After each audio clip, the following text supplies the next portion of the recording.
quelle boîte, si vous bossez pour une boîte ou si vous avez monté votre propre projet, vous venez aujourd'hui, où est-ce que vous êtes basé aussi, je pense que c'est une info intéressante, si ça vous va. Tu n'as pas de bol, c'est au bout du cerf, du coup tu peux commencer. D'accord. Je suis Jérôme Chalet, je suis parti chargé de programme de développement communautaire intégré du Minnesota.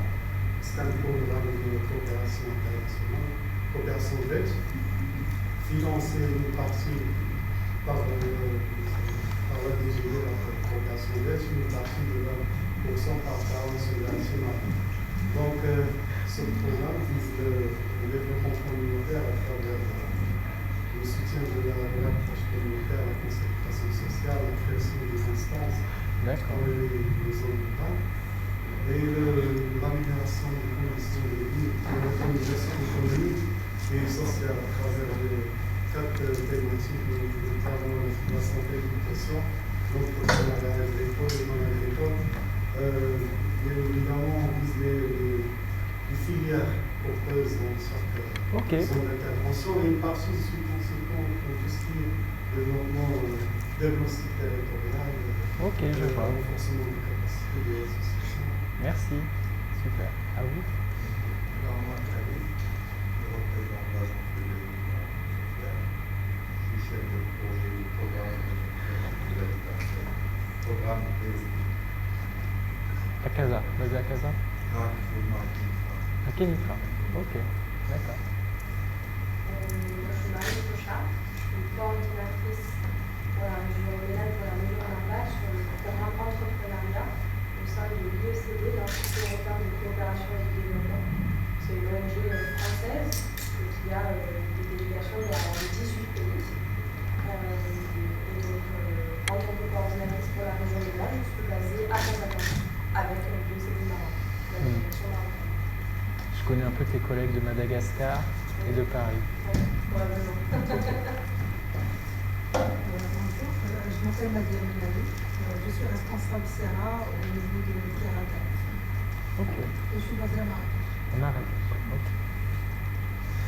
Bonjour, je suis Zinba Malami Marachi, responsable d'administration, finance et ressources humaines à Sokodouli, Société de coopération et développement international.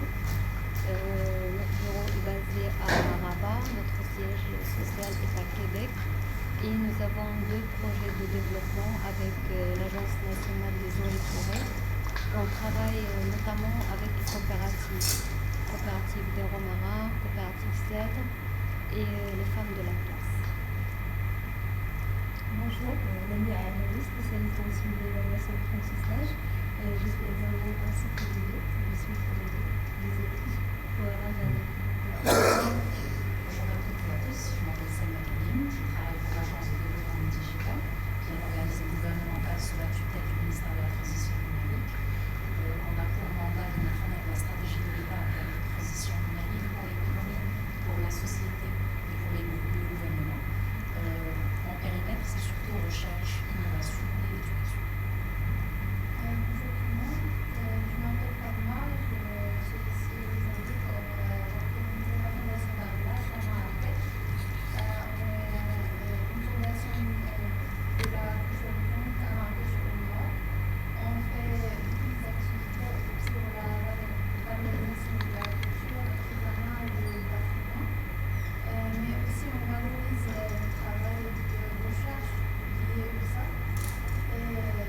Parmi les activités qu'on fait, il y a des ateliers, des activités, des événements aussi qui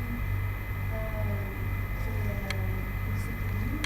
Nous visitons ensemble, qui met au centre la patrimoine comme un outil de transition intergénérationnelle et d'une manière contemporaine. Bonjour tout le monde, je suis Amber Barrier, je suis chargé de programme de projet au niveau de l'Agence de développement social dans la région Casa-Castet. Je suis là pour échanger autour de cette thématique comment bâtir les écosystèmes. soutien de recours. Voilà, avoir l'appui et la valeur ajoutée des fondations, des institutions qui sont là, mais quand même, c'est un moment de bâtir de plus en plus de mécanismes, d'écosystèmes, d'appuyer des dynamiques, de compléter le rôle de l'État. Ok. Bonjour, je suis Nicolas Moulin. Alors, j'ai 30 ans de direction capital humain, direction AMG. Je viens tout juste de quitter le salariat pour le conseil et pour consacrer plus de temps à des choses que je faisais un petit peu en petites gouttes dans l'associatif, et notamment je suis engagée avec l'association Aïcha Chima qui s'occupe de mères célibataires et qui a besoin aujourd'hui, la Aïcha Chima, c'est la fondatrice qui est décédée, et aujourd'hui cette association a besoin de personnes pour créer des activités génératrices de revenus pour permettre à ces mères célibataires de se réinsérer dans la vie, d'avoir des activités génératrices de revenus qui vont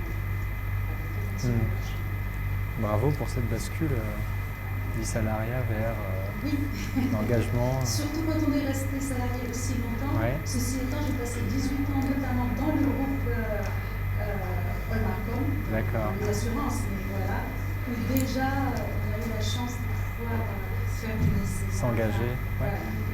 C'est de faire beaucoup de choses déjà. Ça va. Je travaille au sein de la fondation. On travaille dans ce département. Il y a des interventions, soit l'axe de développement, l'évaluation, la sélection des programmes, l'amélioration de la ainsi qu'on a l'intervention sur la recherche et la production. Bonjour à tous et à toutes, Youssef Sarout, ex-consultant en stratégie, reconverti depuis 3 ans maintenant pour accompagner des entreprises à impact sur des sujets de stratégie de croissance et de fonds, principalement sur les secteurs d'énergie renouvelable, économie circulaire, gestion des déchets, sciences spéciales alimentaires. Je suis basé à Paris, mais je commence petit à petit à rentrer au Maroc, donc j'ai aussi l'occasion de bénéficier pour rencontrer du monde. Et à côté de ça, je suis en train de monter une plateforme pour créer un écosystème d'impact au Maroc, notamment sur le sujet de financement, de ressources et de formation. Merci. Alors, si vous voulez, il y a 2 places de libre là, comme ça vous serez un peu moins à l'écart. Ouais, je vois des places qui sont un peu libres là-bas aussi. Si vous voulez, ouais. On faisait un tour de table, chacun expliquait un peu en une phrase ou 2 ce qu'il fait.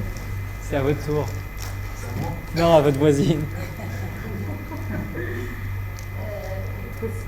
Voilà, je suis dans une compagnie d'assurance et je représente l'unité de RSE, toutes les actions qu'on fait par rapport aux actions sociales dans l'entreprise. Ok, merci. Alors bonjour, moi-même je suis animateur dans une structure de microfinance, microcrédit. Donc, je suis animateur commercial. Bonjour à tous, je suis Iman Zawel, je représente la Fondation marocaine pour l'éducation financière, et cet espace de discussion m'intéresse tout particulièrement pour voir quels sont, en fait, en travaillant sur des modules d'éducation financière pour les populations, notamment les entrepreneurs et les intervenants en coopérative et en artisanat et économie sociale et solidaire. Et justement, le but, c'est de voir ce que nous faisons déjà comme module pour permettre l'accès au financement et les financements alternatifs par ailleurs, et voir comment matcher les besoins, les attentes avec ce que nous proposons comme programme et comme offre de services d'éducation financière.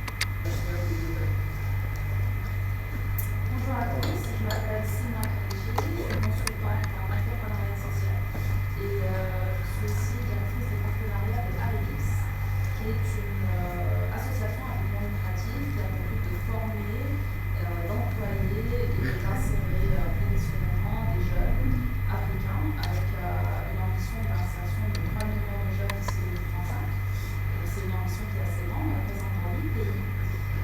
Et on travaille notamment sur la collaboration internationale, de coopération et d'accès à l'information, à la formation et à l'insertion à travers du coaching, des formations en ligne et de l'accompagnement rapproché.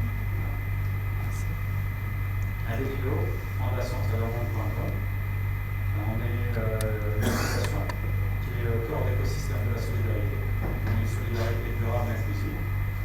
Durable, on sait ce que ça veut dire, inclusive, on sait ce que ça veut dire, mais les deux, c'est encore plus fort pour impact. C'est-à-dire qu'on veut arrêter la solidarité, arrêter ou atténuer la solidarité, on appelle ça non formelle, et la solidarité court-termiste. C'est des termes nouveaux.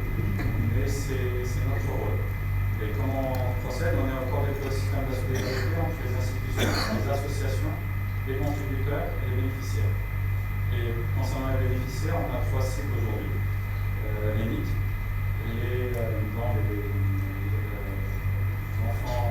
en décrochage scolaire. On a aussi les enfants privés de protection parentale, les personnes, les orphelins, les enfants placés dans le féminin. Et la 3e population, c'est le monde rural, principalement les élèves des écoles rurales. Et comment on travaille? On a deux piliers. Le premier, c'est l'action solidaire, ce sont tout ce qui est études, analyse, réflexion autour de ces problématiques de ces populations. Voir si les solutions proposées sont bonnes ou à améliorer. Donc là, c'est le premier axe. Et le deuxième, c'est de travailler sur les projets solidaires. Les projets solidaires, c'est là où on fait de la co-construction avec des associations, avec des entreprises, sur des zones d'activité d'entreprise ou des associations qui ont des projets solidaires. On travaille avec eux pour développer. Ok, merci. Et juste deux remarques, deux informations en co-construction. Première concernant la personne qui a parlé de l'association de solidarité, sur accompagner les associations qui défendent les droits des associations. Donc c'est un collectif, on est prêt à faire partie de ce collectif. Et puis pour monsieur le consultant, concernant leur projet, c'est tout ce qui est économie circulaire, énergie, environnement, gaspillage et autres. On a un projet qu'on vient de développer qui s'appelle Imaginaja qui rentre bien dans ce thème-là. My current proposal basically expert ecosystems design frameworks together on the word ecosystem, create these ecosystems. My clients are usually kind of large organizations trying to expand into different sectors, but also at the same time applying ecosystems design for sustainability, for social innovation, and trying to push this kind of mindset into the market. That really not only human-centered, but also kind of the systems view of designing something. And I'm looking forward to this discussion and learning from your questions. Can you understand French? Yes, fine. All right. We'll try to touch base once or twice and make sure it's inclusive. Donc bonjour à toutes et à tous, donc, je suis Oscar Romy, donc je suis toujours à l'ONG, j'ai évalué au master d'économie spatiale et gouvernance territoriale, donc tout ce qui concerne les espaces, voilà, les territoires. Et j'ai vu, il y a un forum comme ça qui parle de tout ce qui concerne les territoires, les écosystèmes, tout ça, donc j'étais vraiment intéressé par ça. Et c'est pour ça que je suis là avec vous. Et j'essaie d'apprendre, d'acquérir des informations concernant le domaine. Et voilà, merci. Bonjour à tous, je suis directeur général de l'Impact Track. Nous sommes une entreprise solidaire d'activité sociale basée en France et on a créé une solution pour internaliser la maison d'impact au sein des organisations sociales, fondations, associations. On a bien plus de 700 organisations en 40 pays différents aujourd'hui. Et on a une solution qui se base sur la formation et sur une plateforme digitale. À vite. Bonjour à tous, je suis un consultant en développement et investissement en transport.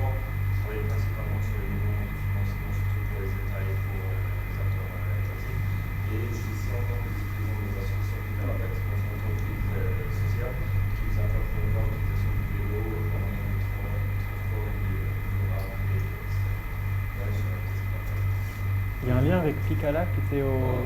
Ah, c'est la même... Ok. Actuellement, je suis transformatrice dans le domaine de la gouvernance territoriale et de la démocratie participative. J'accompagne, ça fait plus de 10 ans les collectivités territoriales, la société civile, le design des démarches participatives, la planification stratégique territoriale, et aussi sur les questions de l'intégration du genre dans les projets de développement. Ok, merci. On se trouve souvent au centre des dynamiques territoriales pour accompagner la mise en scène des gestion des acteurs. Tout le monde est passé sauf vous, je pense, pour vous présenter. Bien sûr, donc Nofres Bay, je suis banquier. Donc, et là, je suis volontaire au sein de l'association en décembre. Excellent. Est-ce que tout le monde est passé maintenant? Ouais.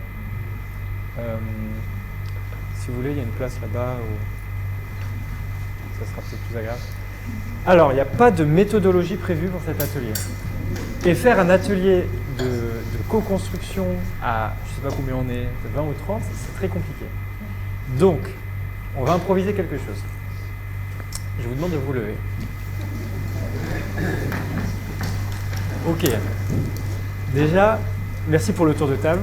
La première étape, c'est de se connaître, de savoir qui fait quoi, etc. Vous l'avez chacun un peu détaillé, donc merci beaucoup. Je vous propose, vraiment, il n'y avait pas de méthodologie, donc on va apprendre en marchant. Première étape, pour identifier un peu ce qui nous réunit, ou les compétences que les uns et les autres ont, ça va être que je vais dire une caractéristique, et si vous vous reconnaissez dedans, vous avancez vers le centre. Et vous attendez, vous voyez tous ceux qui vous ressemblent un peu, les autres vous identifient, et après on repart en arrière.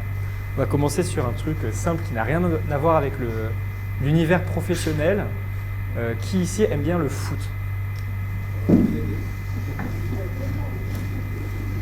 Bon, on est à moitié. Ok, American soccer or American football? Ok, it's alright. You are excused. Merci. Donc on peut retourner en arrière. Basé dans les caractéristiques un peu, vous avez dit, je pense qu'il y a plusieurs catégories et plusieurs manières d'agir que vous avez, et c'est intéressant parce que c'est là où peuvent se créer des consortiums intéressants. Par exemple, il y en a parmi vous qui ne sont pas forcément des porteurs de projets en tant que tels, mais qui sont plutôt soit consultants, soit accompagnateurs. Donc, ceux qui ne sont pas forcément porteurs de projets, mais ceux qui les accompagnent, si vous pouvez vous avancer. Ok. Ah oui, donc c'est la majorité. Ok, on peut retourner en arrière. Non, mais c'est intéressant. Il y a beaucoup de projets qui consistent à renforcer les capacités d'autres porteurs de projets. Donc, c'est les deux à la fois et c'est très bien comme ça.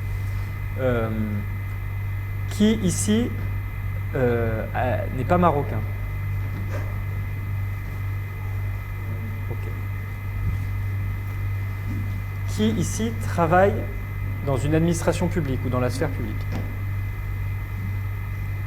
Donc là, on se souvient, on a la région Casaceta, on a l'agence... C'est l'agence. Oui, elle s'appelle comment déjà l'agence? Agence Développement Social. Agence Développement Social. Agence de développement digital, Voilà. Fondation, en fait, c'est un mix public-privé. D'accord. Fondation d'éducation financière. Ok. Hop, merci. Est-ce qu'il y en a parmi vous qui sont parfois financeurs, qui financent des porteurs de projets? Si vous financez, si vous arrivez de faire des chèques à des assos ou des entreprises sociales, que ceux qui font des chèques, hein, ceux qui filent du fric. Ouais, voilà, ok. On en a quelques-uns. Qui parmi vous est en recherche d'un job? Pas encore? Un peu. Non mais si, t'es en stage. Toi, un jour? Voilà, t'es en études, mais un jour. Ok, d'accord. Et qui est venu à cet atelier en ayant un projet pour lequel il ou elle cherche un partenaire? Quelque chose en tête d'assez précis. S'il y a plusieurs parts à projet. Il faut venir plusieurs fois.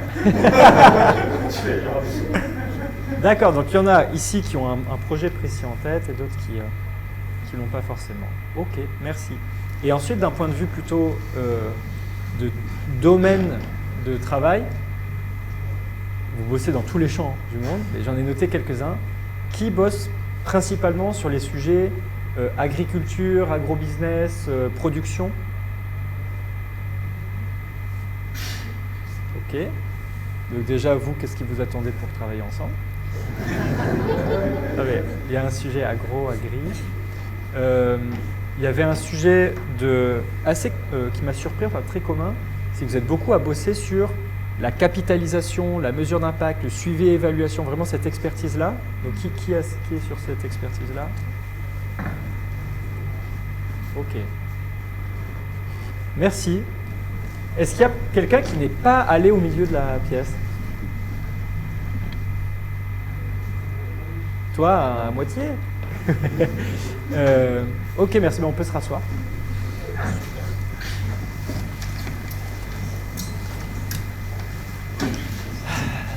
Donc c'est un atelier de co-création qui n'a pas de méthodologie, mais au moins maintenant on arrive un petit peu à avoir identifié qui fait quoi. Ce que je vous propose, c'est qu'on parte sur peut-être un cas d'école pour identifier qui peut amener quoi sur la table. Et dans les projets un peu thématiques, vous étiez quelques-uns sur la thématique agro-agri production. Est-ce que dans ce groupe-là, il y en avait qui avaient aussi un projet pour lequel ils venaient spécifiquement chercher des partenaires?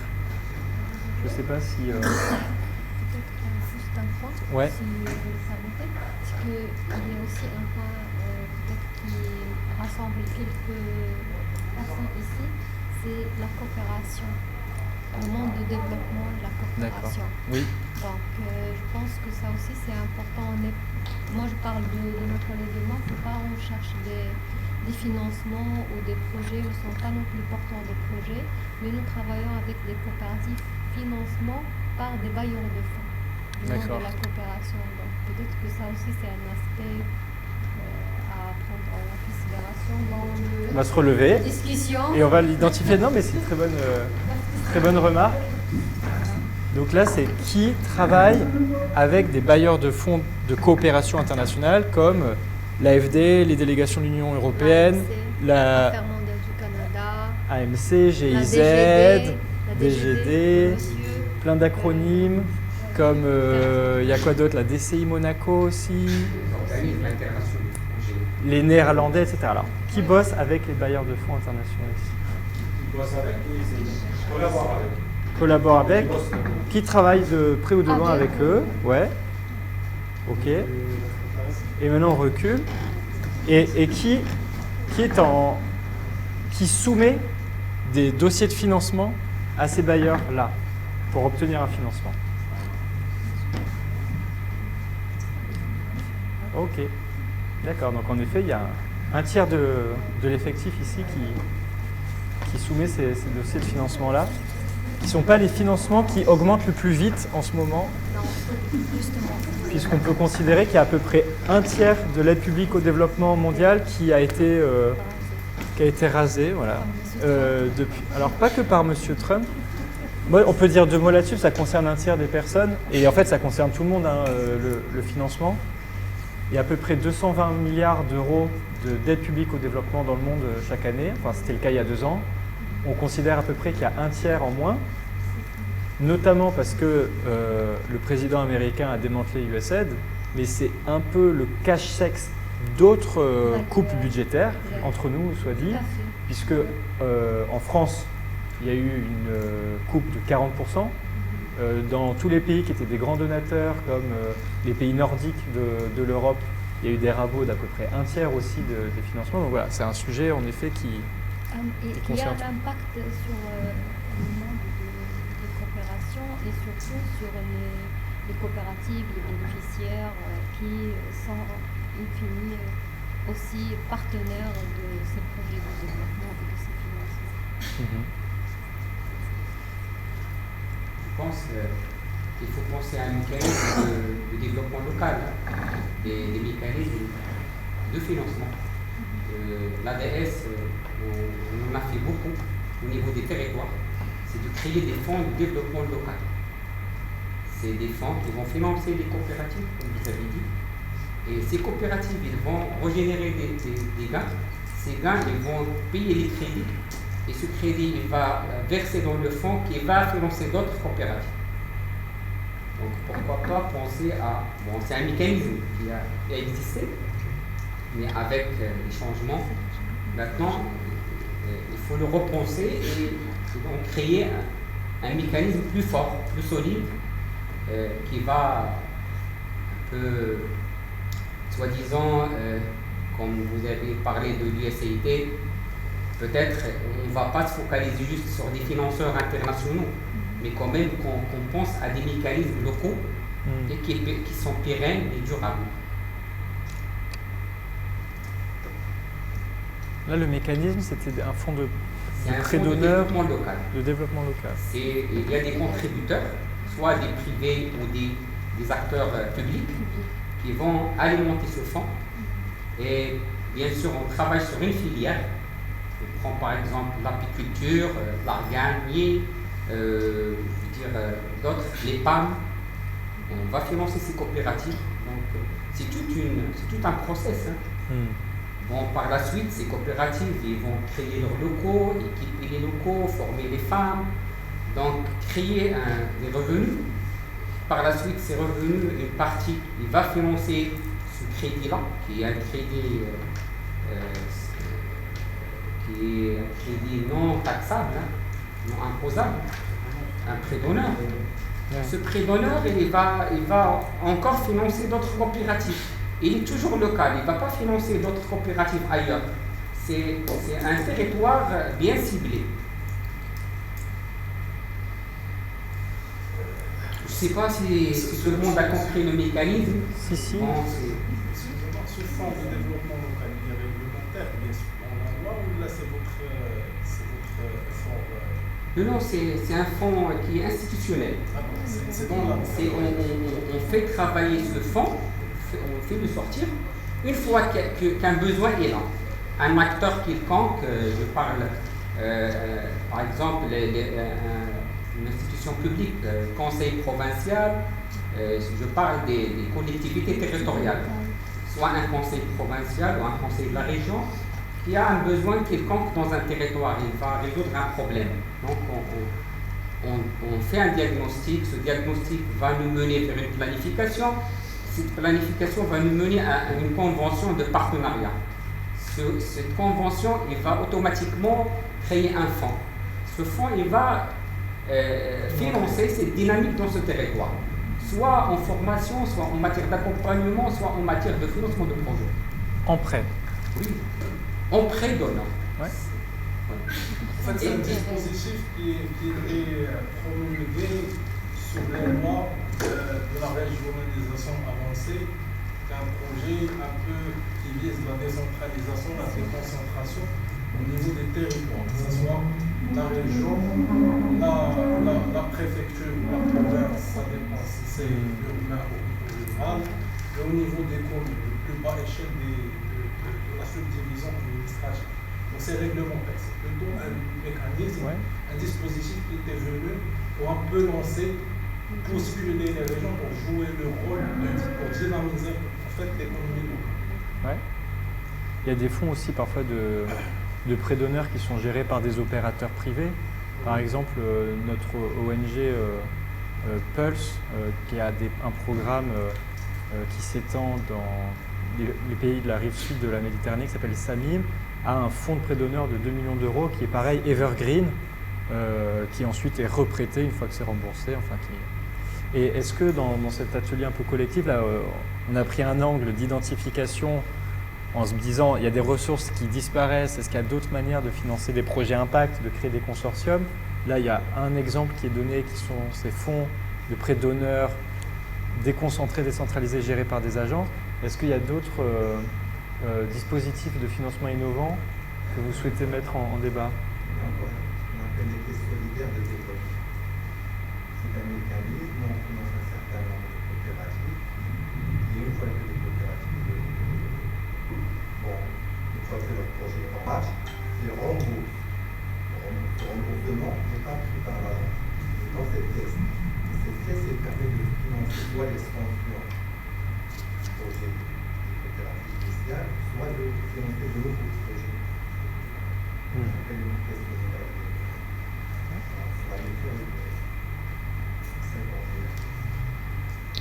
y a plusieurs dispositifs de l'État. Il y a aussi tous les financements à travers l'INDH aussi, donc, qui rentrent dans cet aspect et ce sont du budget de l'État. En parlant des fonds provenant du monde de la coopération, c'est juste un petit pourcentage dans le budget local. Mais il a un impact, il y a une différence. Parfois, c'est par la différence de la complexité d'avoir des financements via les dispositifs dont vous venez de parler, le FDL ou autres dispositifs mis en place par d'autres établissements publics. Si on parle des offices régionaux de mise en valeur agricole, via leur guichet direct qui financent des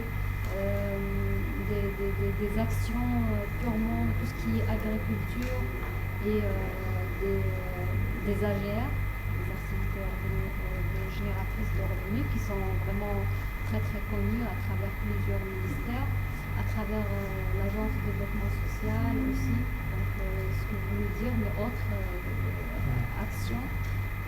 Donc, on a parlé du monde de développement juste pour dire qu'il y a une partie d'initiative ou bien de financement qui est en train de disparaître, mais il y a autre alternative, même à travers des banques. Par exemple, le ministère de l'Agriculture, à travers ses conventions avec le Crédit Agricole qui finance des actions, mais c'est vrai que c'est purement agricole et coopérative qui travaille vraiment dans le domaine de l'agriculture. On a la chance d'avoir un banquier parmi nous. Est-ce qu'il y a des instruments financiers de financement? Je suis beaucoup plus au niveau de la promotion immobilière. Je comprends, mais je connais un paquet d'entreprises sociales qui font de la promotion de logements avec des loyers modérés ou pour certains publics ayant des besoins spécifiques, d'appartements adaptés au handicap, etc. Est-ce que vous, du côté des financements bancaires, vous avez, je ne sais pas, des fonds d'impact investing ou des mécanismes de garantie adaptés à certains projets un peu plus risqués, un peu plus sociaux? Il y a des garanties de l'État sur certains produits, donc là par exemple le crédit agricole, donc c'est lié au secteur agricole. Donc l'État aussi contre-garantit les crédits. Mais au niveau du risque, c'est risque banque. Ouais. Donc l'étude doit être bien préparée, bien ficelée, et en contrepartie du projet en lui-même, il y a la contre-garantie de l'État. Donc si le porteur de projet est dans la merde et ne rembourse pas son emprunt, C'est le cas. Il y a la garantie activée. Il commence à devenir beaucoup plus réticente en ce qui concerne ces produits parce qu'il y a des arriérés et malheureusement les gens ne remboursent pas. En fait, on a eu l'expérience avec un projet Interara, qui était un projet de volonté de l'État justement d'aider les porteurs de projets par rapport à un physique. Et malheureusement, en fait, au début, c'était un fiasco parce que les gens n'étaient pas préparés, les porteurs de projets n'étaient pas comptables.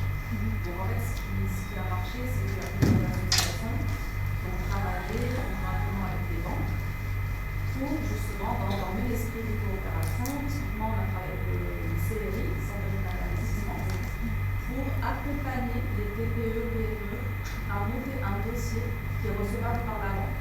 Il a fallu bosser ensemble sur toute la partie de montage, du dossier, etc., pour que derrière, on soit sûr qu'à la fin du programme d'accompagnement, les dossiers soient recevables par la banque. Donc typiquement, ce sont des choses qu'on peut mettre en place. Maintenant, je pense que ce que monsieur a dit tout à l'heure, c'est que l'État va venir avec des belles initiatives, mais derrière, c'est la banque qui prend les risques. On a eu ça aussi avec Força, dont j'étais la directrice, avec les institutions de microfinancement, où la volonté c'était de dire ok, on va donner un prêt d'honneur. Maintenant, le dispositif en amont, ça a été d'accompagner les porteurs de projets à travers des incubateurs, à travers des IMF pour les accompagner à ce que le dossier soit valide, mais derrière, charge à chaque institution de microfinancement de faire le travail correctement pour ne pas se retrouver avec ce risque-là devant seul. Donc la limite est là, c'est-à-dire que la coopération, la volonté de l'État, le tissu associatif, le tissu banquier, on va travailler ensemble. Maintenant, c'est vrai qu'in fine, c'est l'institution financière. Ok, je comprends. Alors il y a beaucoup de prises de parole et c'est génial. Simplement, monsieur m'avait demandé il y a déjà un petit moment de lui donner la parole. Ça vite fait, mais je reprends ce qui est dit par madame pour le développement d'un territoire. Il y a dit que, d'ailleurs c'est le titre de l'atelier coopération recherche. Il y a lieu à ce que les différents acteurs dans un même territoire apprennent à travailler ensemble. Ce qui fait vraiment défaut. Chacun est de son côté, il y a une dépétition et de la ressource humaine et de la ressource financière, et par conséquent l'impact. Et pour tirer le fil de ça, est-ce qu'il y a des sortes de chambres régionales de la vie associative ou des corps intermédiaires qui permettent justement de se rencontrer, de se rassembler? Sur le volet associatif, il n'y a pas encore, c'est dans les textes, c'est le Conseil consultatif jeunesse et action associative, prévu dans la Constitution depuis 2011, mais qui ne voit pas encore le jour. Donc il y a tout un travail depuis 2020 dans ce cadre pour le mettre justement. Oui. Donc pour le moment, c'est juste la prise d'initiative individuelle de se rencontrer. Moi personnellement, j'ai vécu une expérience d'un programme franco-marocain qui a fonctionné sur le travail ensemble. C'est un modèle, on a été un peu des cobayes de la démarche, mais qui a été dupliqué dans plusieurs pays et qu'on appelle aujourd'hui les programmes concertés pluriacteurs. C'est-à-dire dans un même territoire, chacun de par ses compétences et ses moyens, ils se mettent ensemble pour décider de quelle stratégie, de quelle priorité pour le territoire en tant que tel. C'était dans quel cadre? C'est un programme franco-marocain, le PCM, le programme concerté Maroc. D'accord. Qui a fonctionné de 2002 à 2014, qui a été dupliqué en Algérie, en Tunisie, au Congo, en Moldavie, en Roumanie. C'est ce qu'on appelle le PCTA. Vous mettez PCTA et ça dépend. Programme concentré Maroc. Ouais, merci. Juste en complément. Alors, juste en complément, en fait, il n'y a pas de chambres régionales, mais par contre, il y a des collectifs. C'est pour ça que j'ai parlé tout à l'heure de collectifs. Il y a des collectifs, par exemple, la MCDD et le SMPD. C'est une centaine d'associations qui travaillent sur le même sujet au niveau national. Donc, c'est pas régional, mais au niveau national, sur par exemple le développement durable. Il y a un ensemble, une centaine d'associations qui sont regroupées pour créer ce collectif. Et en l'occurrence, ce collectif, ils sont une voix face aux autorités, face à l'administration, pour faire entendre leurs revendications. Et vous parliez au début des sujets santé aussi. J'imagine qu'il y a quand même des plateformes d'acteurs qui se réunissent sur les grandes maladies, sur VIH-Sida, sur drépanocytose. Les acteurs se connaissent. Que nous, on travaille directement avec le ministère de la Santé dans le cadre d'une convention de partenariat avec un pays de charge. Et on est financé par le Fonds mondial. D'accord. Ok. Parfois, ce que manque vraiment, ce n'est pas le financement, mais c'est l'accès à l'information. Parfois, je travaille moi dans le milieu de l'État, qui n'ont pas accès à l'information. Il y a les programmes de financement, que ce soit l'État, que ce soit les acteurs du tiers secteur, le secteur privé, mais l'accès à l'information, c'est très important. Ce qu'il faut maintenant, c'est faire une évaluation des politiques publiques, de travailler avec la population. Construction, on a une niveau de la population, parce que c'est eux qui ont fait des sur les thématiques de développement de la santé, l'éducation, comment améliorer les chaînes de valeur, donc ce que vous travaillez dans ce domaine. Donc c'est ça l'importance. La première des choses, c'est d'avoir vraiment une communication efficace sur le programme de financement. De chercher l'alignement parce que la coopération belge avec la réduction, je parle de la coopération belge, mais la France aussi, l'Allemagne, c'est évidemment la tendance de la réduction des budgets pour les pays, notamment le Maroc n'est plus une priorité pour les pays du Nord. Donc il chercher le premier objectif, ou bien le premier axe, je cherche vraiment la coopération, je parle de la coopération belge, je cherche l'alignement avec les politiques publiques, la complémentarité, parce que eux, ce n'est pas leur problème de réduire le chômage, de créer des entreprises, mais avoir un impact, vraiment un impact, des changements, des approches transversales aussi de l'environnement, la digitalisation, la participation de la femme. Donc, vraiment, pour l'accès à l'information, c'est un axe essentiel pour améliorer. Vous avez mis le doigt sur des politiques publiques, des programmes de financement. Vous avez mis le doigt sur deux sujets. Il y a un sujet qui est l'accès à l'information, de savoir qu'une solution existe. Vous avez dit aussi le fait de pouvoir se réunir pour faire de la co-création. Et je pense que c'est un peu le sujet de la table ronde ici. C'est un problème, c'est que bien avant de se demander, tiens, il y a un appel à projet d'Enabel, enfin, de telle coopération, on ne va pas se réveiller 48 heures avant la deadline pour pondre un projet, machin. L'étape d'avant, c'est de se réunir avec les acteurs qui traitent du même sujet et pour co-créer quelque chose qui peut prendre parfois des années avant d'être assez mature pour faire l'objet d'un... Est-ce qu'il y a des initiatives, des manières justement de co-créer de la manière la plus anticipée possible, la plus collaborative possible que certains veulent partager et qui sont, je pense, une des réponses au tarissement des financements, à la manière aussi beaucoup plus compétitive de certains types de financement, ou surtout la manière de co-créer des projets avec plus de recettes propres, avec des dispositifs de financement un peu plus innovants. Est-ce qu'il y a des bonnes pratiques que certains d'entre vous veulent partager sur ça? Il y a actuellement au Maroc une grande famille du financement participatif qui vient d'avoir ces textes d'application promulgués. Donc je crois que c'est un parmi les moyens les plus je dirais, en phase avec les pratiques du terrain, avec les pratiques des Marocains. Parce que quand on a un entrepreneur qui vient avec une idée, qui part bien évidemment chercher du financement auprès des organismes classiques, en l'occurrence la banque, en l'occurrence d'autres organismes. Ici en Maroc, c'est un peu serré. On est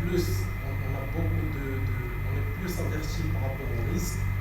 On concentre davantage d'intérêt au risque sans pouvoir voir ou aller jusqu'au bout à l'idée de l'entrepreneur, ce qu'il est en train d'imaginer. Donc je crois que le financement participatif, l'entrepreneur cherchera autour de lui et dans une échelle plus locale, plus proche de sa réalité. Bien évidemment, cette idée théoriquement, hypothétiquement vient pour résoudre un problème, puisque c'est sur le local, puisque c'est un problème vivable, et je dirais même au quotidien. Donc il serait mieux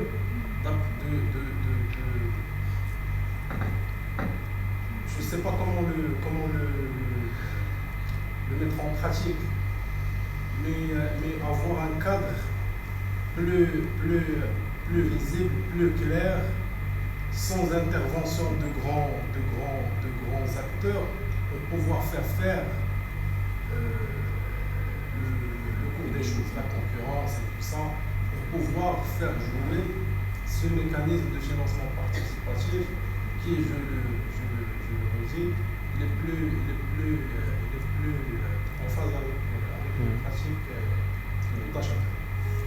Peut-être pour des approches mobiles, parce qu'il y a des associations qui sont ancrées localement, des territoires, des petits terroirs qui sont petits, donc il faut faire des caravanes mobiles pour les associations. On ne peut pas, par exemple, vous avez parlé de l'INAVEL, il organise des séances d'information sur l'appel à projet subside sur des thématiques X, pour la santé, l'éducation, l'insertion, donc en ligne. Donc on ne peut pas. Il y a l'accès à l'information, justement l'accès à l'information. On détecte, on identifie ces associations qui sont ancrées localement, qui qui vont vraiment identifier le besoin réel à travers l'IM aussi. Pour moi, c'est de commencer par un diagnostic local et monter pour les approfondir. Un sujet sur la construction. Un exemple, c'est réunir l'association, réunir les bénéficiaires et réunir les entreprises ou les entreprises du secteur qui pourraient être concernées par cette population. Et là, en se réunissant avec un tiers de confiance comme une fondation, on arrive à avoir un échange et comprendre les besoins de chacun et les attentes de chacun. Et on construit un projet, par exemple la formation d'alternance, un certain nombre de métiers qui sont demandés sur le marché du travail par les entreprises de référence dans le domaine. Ça, on a réussi à le faire à plusieurs reprises avec différents secteurs. Et à travers ce travail-là, on va impliquer par la suite, bien sûr par la suite, parce que c'est en général les projets on implique les institutions concernées. C'est-à-dire, par exemple, ça peut être le ministère de l'Éducation nationale, ça peut être le ministère de l'Intérieur, pour leur présenter le projet, voilà un modèle, voilà les résultats sur le modèle, et on prend le temps de, à partir de là, de l'impliquer. Alors, juste pour revenir à la question, parce qu'on a beaucoup travaillé sur l'éducation nationale, d'ailleurs, je ne pense pas que c'est quand même un travail. Et bon, c'est vrai que j'ai un peu une idée internationale, c'est pour avoir des amendements pour l'aide internationale irlandaise, justement des pourquoi est-ce que les conseils financiers, on peut se mettre sans faire part du financeur parce que les États, par contre, ils ne sont pas réalisés. Il y a un marché qui est en train de démarrer, c'est le marché de l'Impact Investment. Et en Impact Investment, c'est énormément des mécanismes de financement. On parle de global financing, de transfert de compétences, après on peut lister plusieurs.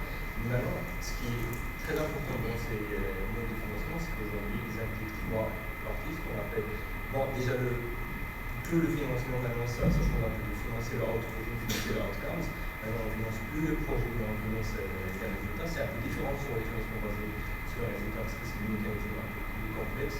Mais maintenant, ça implique un peu des outcomes buyer et des outcomes payer. Et après, il y a la question de cas, c'est les service providers. C'est celui qui réalise sur le terrain. Et je pense que maintenant, c'est vrai qu'on a beaucoup d'attention sur celui qui va financer, celui qui va payer dans les États, mais on donne moins d'attention à celui qui réalise sur le terrain. Est-ce que celui qui réalise sur le terrain, il arrive aujourd'hui à délivrer les résultats, mais pas uniquement délivrer les résultats en disant qu'on délivre les résultats avec des méthodes d'évaluation qui sont ordinaires, mais est-ce que vraiment on pousse un peu l'impact management, c'est vraiment vers un niveau qui est très avancé. On parle maintenant de social return on investment, etc. C'est vraiment pour dire, surtout pour des secteurs qui sont un peu sous-exploités et sous-financés par le sport, on pourrait penser peut-être que c'est l'un des secteurs très financiers, mais non, ce n'est pas le cas. Par exemple, c'est un secteur qui est sous-financé. Et maintenant, pour qu'il y ait plus de place dans le développement des budgets publics ou bien dans les financements internationaux, il faut pousser l'impact management. Vous voyez que oui, le sport c'est bien pour la santé, c'est bien pour l'éducation par exemple, c'est bien pour l'inclusion, mais aujourd'hui on peut tous dire ça, mais est-ce qu'on a vraiment la data pour dire ça? Et ça, on peut vraiment avoir les cas dans plusieurs domaines. Donc maintenant, je crois qu'on voit aussi quel intérêt sur les service providers. Les acteurs de terrain, ils doivent se positionner pas comme uniquement des organismes qui reçoivent de l'argent et après, à chaque fois, on va réussir, ou bien si on réussit bien, si on ne réussit pas, c'est pas grave, de toute façon, c'est l'argent des financeurs. Maintenant, les financeurs, tant qu'il n'y a pas beaucoup d'argent, il faut prouver qu'on mérite cet argent. Parce que ceux qui sont sur le terrain, ils doivent dire qu'aujourd'hui, en investissant $1, est-ce que vraiment on arrive ce que ça reproduit en termes d'impact social, en termes d'impact économique. Maintenant, il y a des banques, moi j'avais travaillé sur un projet au Chili qui s'appelle Trampoline, qui réunit l'UNESCO avec la CAF qui est en développement d'Amérique latine et Caraïbes, mais avec IOC et avec une université, plus un acteur qui fait ce tour du terrain. Et tout cet écosystème, c'est pour prouver qu'aujourd'hui, il y a la CAF qui est financé un projet pilote, pour dire que oui, quand on investit dans le sport, on peut avoir des résultats pour les positions handicap, sur leur inclusion, etc. Et puis, tant que c'est le outcome c'était la CAF, c'est eux qui ont pris ce projet pilote. Il y a le gouvernement qui avait une place d'observateur qui s'est dit, moi je veux voir si vraiment vous me donnez des résultats qui sont concrets, des résultats qui sont justifiés, d'où la place de l'université pour faire les parties jeunes. Bon, moi je suis prêt à partir pour contracter un grand prêt auprès de la CAF. Donc maintenant, c'est en quelque sorte, on peut comprendre ça que cet argent que la CAF a mis au départ. On peut même penser que ça a un peu de marketing parce qu'il voulait un peu prouver que c'est un investissement qui est rentable sur le plan social, mais également sur le plan économique, surtout que les États membres sont en train de faire des arbitrages budgétaires, mais aussi des financeurs, parce qu'il y a plusieurs raisons pour la puissance. Mais maintenant, je crois qu'il y a aussi un intérêt de la part de ceux sur le terrain d'aller changer leur mindset par rapport à comment on reçoit le financement, qu'est-ce qu'on fait avec le financement, et comment on peut prouver que chaque dirham, chaque euro qu'on reçoit, on peut vraiment prouver qu'il y a un retour sur investissement qui est mesurable. Pas mesurable uniquement sur le plan qualitatif, mais quantitatif, avec vraiment des moyens de mesure d'impact qui sont. J'ai une expérience sur la zone d'impact social dans laquelle en France, qui a été largement soutenu par le gouvernement, avec tout le soutien. Je suis très critique là-dessus. C'est pas pour vous contredire, mais juste voir les limites. Et je trouve que le concept est très intéressant. Tu peux juste réexpliquer le Social Impact Bonds pour tout le monde? Quand on parle de contre impact social, c'est également une opportunité de réduction normalement pour l'État. Donc, insertion professionnelle. À chaque jeune inséré, ça représente une réduction soit du chômage, soit de RSA pour l'État. Donc l'État dit ce projet est capable d'insérer une personne et s'il arrive, je vais économiser, je vais avoir une réduction. Mais l'État, il est réticent à cause du risque d'avancer l'argent. Je ne veux pas prendre le risque d'investir dans une association. Donc il invite un investisseur, il dit à l'investisseur, moi je suis prêt à prendre le risque. Et donc, qu'est-ce qui se passe? L'association elle signe un contrat avec l'État, où l'État il paye à l'investisseur qui a avancé l'argent. Donc c'est un triangle. L'investisseur il avance l'argent, le projet est mis en place, l'association, si elle arrive à réussir en impact, donc une insertion professionnelle, l'État il est content, il a la réduction de coût et il paye l'investisseur. Donc c'est un triangle. Et rembourse l'investisseur. Qui peut être une banque classique, hein, c'est la BNP beaucoup qui a fait ça. Normalement, la BNP qui attire l'argent des investisseurs classiques qui sont intéressés par un taux assez intéressant d'intérêt. Donc c'est un mécanisme assez intéressant, mais le coût de mise en place est conséquent.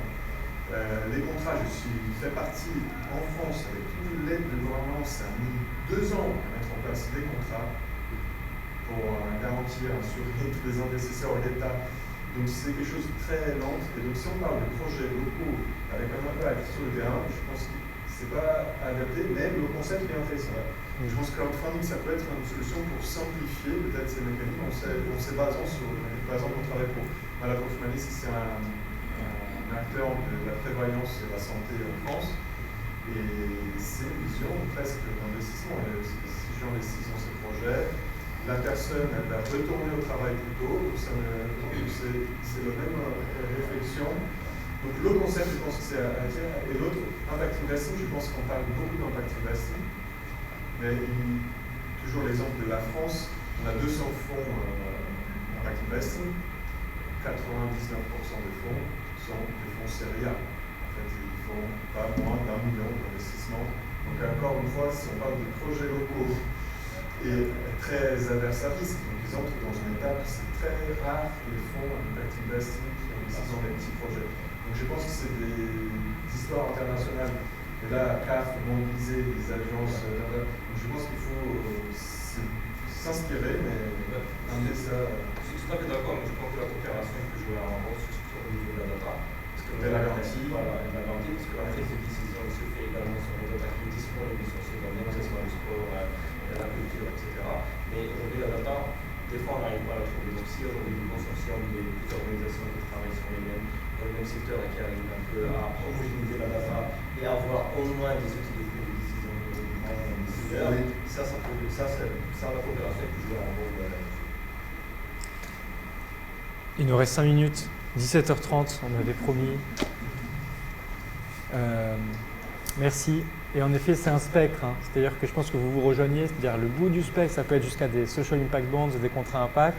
Et pour les plus petits projets, c'est garder cette philosophie d'être impact driven sans nécessairement aller jusqu'à un type de contrat qui est en effet très lourd. Et en fait, de facto, c'est ce qui se passe. De facto, une coopération, même si c'est une subvention bête et méchante, qui ne vérifie pas si bien que ça les résultats, elle va le vérifier un peu mieux que l'année dernière. Et elle va peut-être essayer de l'objectiver avec un tiers de confiance qui peut être universitaire ou qui est un évaluateur externe. Enfin, même si ce n'est pas un contrat très complexe, ça va de manière beaucoup plus exigeante sur la mesure de l'impact et pas juste de l'activité qui est conduite. Avant de finir, parce que le but est aussi de co-construire, est-ce qu'il y en a parmi vous qui ont repéré quelqu'un avec qui ils veulent bosser et qui dit, mais en fait, moi je portais le projet, et, tu m'intéresses, c'est maintenant, ça sert à ça? Moi, je des personnes que je Ok, il faudra papoter et réunir donc, sur les questions de mesure d'impact, qui est ton expertise. Est-ce qu'il y a d'autres personnes qui ont identifié des potentiels partenaires? On parlait de co-création le plus tôt possible, c'est maintenant en fait, peut-être pour un projet qui verra le jour dans 3 ans. Est-ce qu'il y a d'autres connexions? Oui.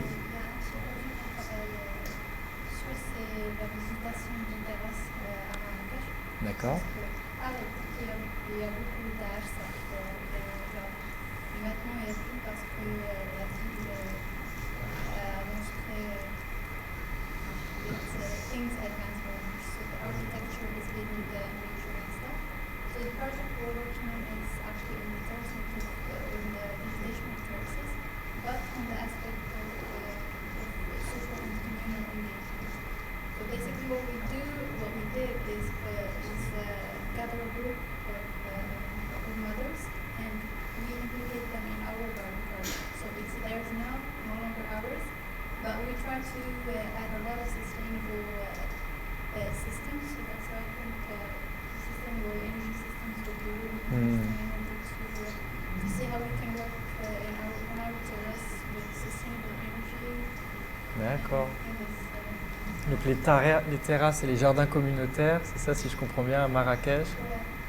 Désolé, j'ai un peu résumé. S'il y a des personnes intéressées, n'hésitez pas. Émilie, tu t'étais avancée quand tu disais que tu cherchais des potentiels partenaires ici.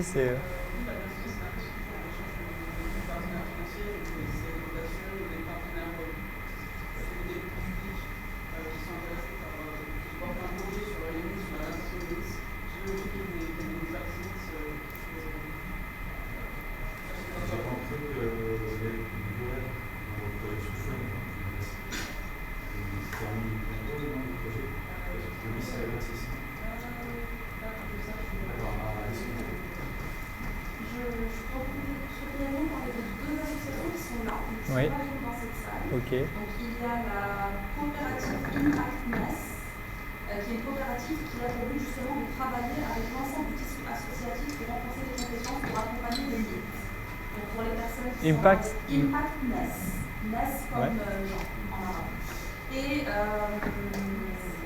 Happy Smart sur la partie crowdfunding, de nouveaux mécanismes de financement qui sont là. Ok, merci à tous.